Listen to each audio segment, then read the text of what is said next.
Assalamu alaikum. I have had many requests for an English chat. I've been doing Urdu chats for quite some time. And finally, what is the real solution to all of our problems? And that is love. So I had written something along the lines of what she had explained to me or what we were talking about. And I'm just going to read what I just wrote this morning, and then we will talk about it. So this is entitled Memory. Why do we forget? Is it really because our neurons deteriorate? The real reason is that we have had an unpleasant experience, or we have done something we consider bad that we would rather forget. The neuronal deterioration may be there, but it is only a result of our own desire to forget. Unfortunately for us, when we forget, we have to go through the same unpleasant experience, or time loop, again, because we did not learn the lesson we were given the chance to. The ego is always trying to defend itself. It does not want to admit it made a mistake.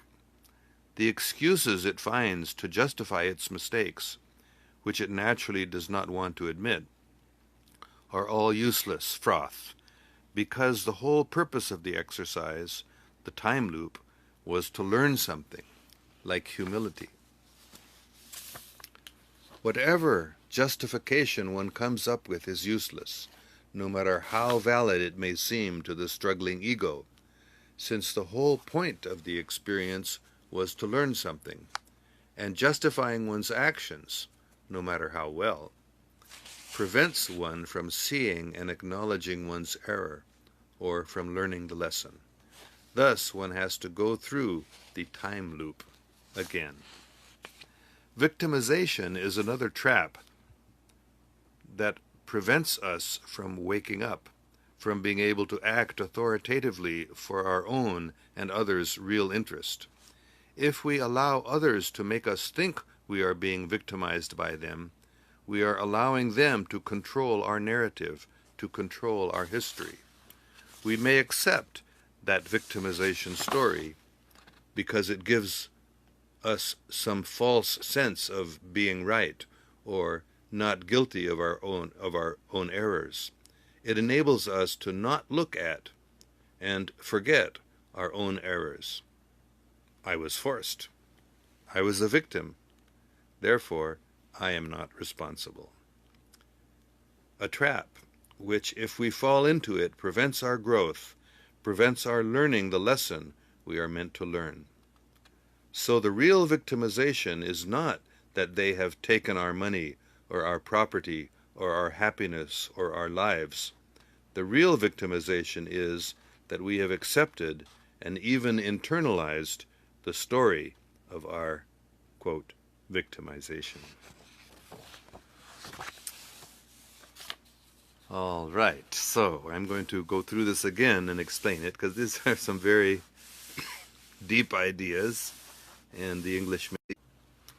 So I'm going to read it again, explaining each part.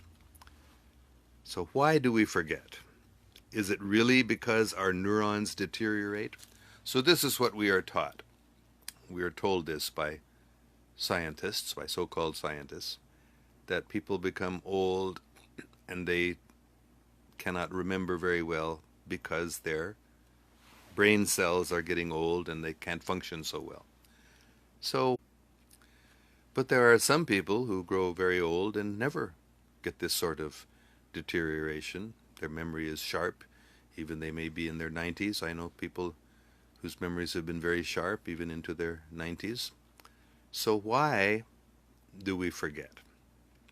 Or even if there is something about neurons deteriorating, why does that happen? That is, what is the reason behind it, not the mechanism of it? So I next wrote, the real reason why we forget is that we have had an unpleasant experience, or we have done something we consider bad that we would rather forget. So the real reason why we forget is that we want to forget.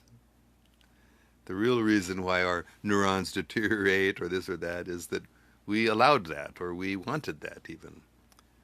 The neuronal deterioration may be there, but it is only a result of our own desire to forget. So I don't want to get into the details of this from a scientific point of view, but I just want to make a very, very important point that usually we forget things that we don't want to remember because they're unpleasant, meaning for our ego. Our ego wants to think highly of ourselves. And so we forget those things that don't allow us to think highly of ourselves. However, I went on, unfortunately for us, when we forget, we have to go through the same unpleasant experience or time loop again, because we did not learn the lesson we were given the chance to. So we were given a chance to learn a lesson, and we can call that an experience or a time loop, but we did not learn the lesson we were supposed to learn, so we'd rather forget that we didn't learn the lesson we were supposed to learn. We would rather forget that we made some mistake or error. And this is the real crux of the problem here. The ego is always trying to defend itself. It does not want to admit it made a mistake.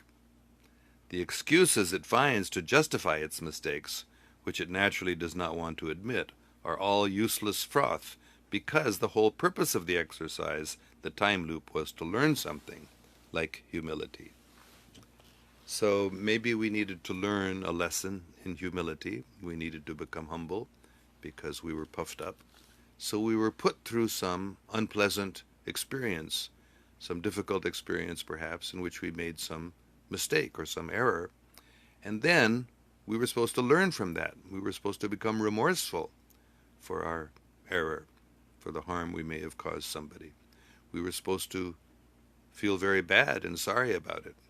So if we try to justify our mistake, we try to make some excuse to say, no, it wasn't such a big mistake. I was forced to do it, especially, this is the big one, victimization. We say we were victimized. We were forced by circumstances to do something. So that sort of making an excuse, that really is just like forgetting, because we're avoiding the issue. We don't learn the lesson we were supposed to learn when we make some excuse for why we made the mistake. Whatever justification one comes up with is useless, no matter how valid it may seem to the struggling ego, since the whole point of the experience was to learn something. And justifying one's actions, no matter how well, that means no matter what good reasons we come up with to justify why we did what we did, it still prevents one from seeing and acknowledging one's error or from learning the lesson. So this is all part of the same idea of a time loop that we were put through, some experience that we went through in order to learn something. So if we make some excuse, even very good excuses, we think, for why we did something, why we justify something, we were victims, whatever excuse we give, it doesn't matter. That's not the point of trying to make an excuse, a very good excuse. The point is to accept and to feel remorseful, to feel sorry, to feel bad, and become humble. This is the lesson often. This is one example. There are many other examples too. But if the lesson is humility that we are supposed to learn, by making excuses for why we did what we did, it makes us fail in this learning experience. We don't learn what we were supposed to learn if we make excuses and justify. And then we have to go through the time loop again. We have to undergo that same experience.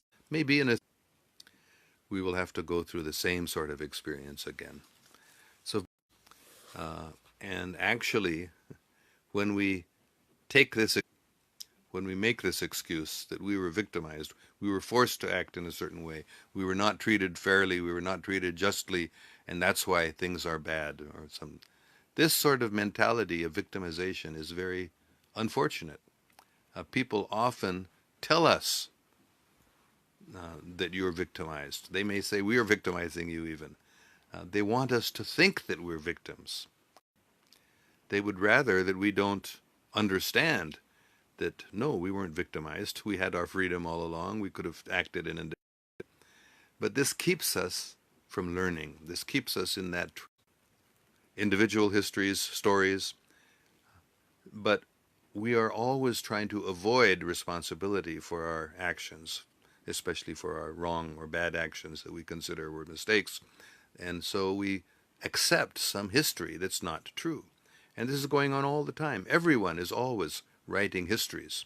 And generally, those histories are written for their own advantage, for their own benefit, either personal or national.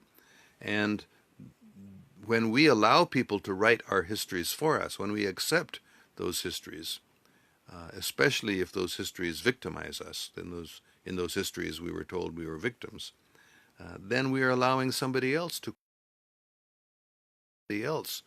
tell us what we have to do. We don't have to do it.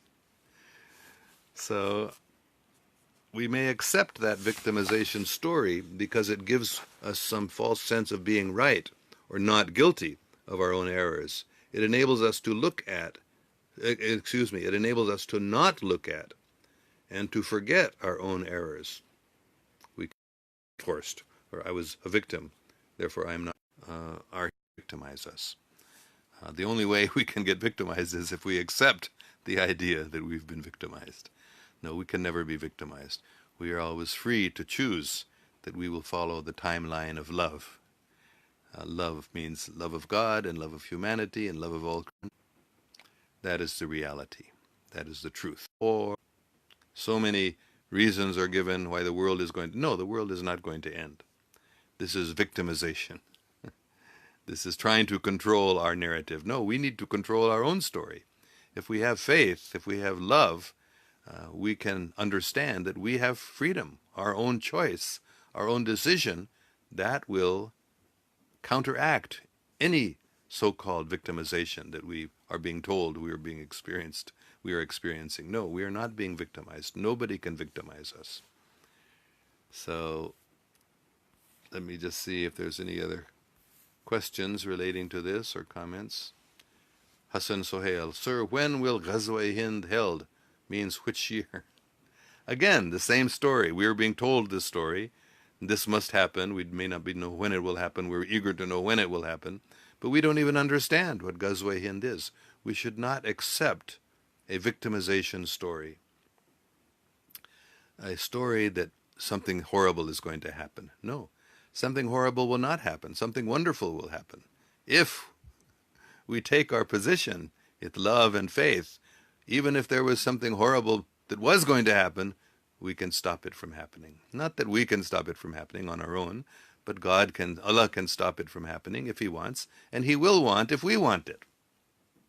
So this is the point. Even if we are not all that powerful, God is all powerful. And if we really want something good, you think God won't give us something good? So everything will be wonderful. Everything will be good. There will not be destruction of the world. There will not be some horrible war in which millions of people are killed, a nuclear war or whatever. Rather, there will be a wonderful victory of love. So that is, Ghazwa-e-Hind is a victory of love. It's not a victory of war. That's my understanding. It makes no sense to think that something like a Ghazwa-e-Hind, Ghazwa means a wonderful event, not a horrible event. So this wonderful Ghazwa-e-Hind means that truth and love will conquer over ignorance and victimization. All right. So I'm just going to see if there are any other important questions here. There are lots of comments that I'm not going to read, but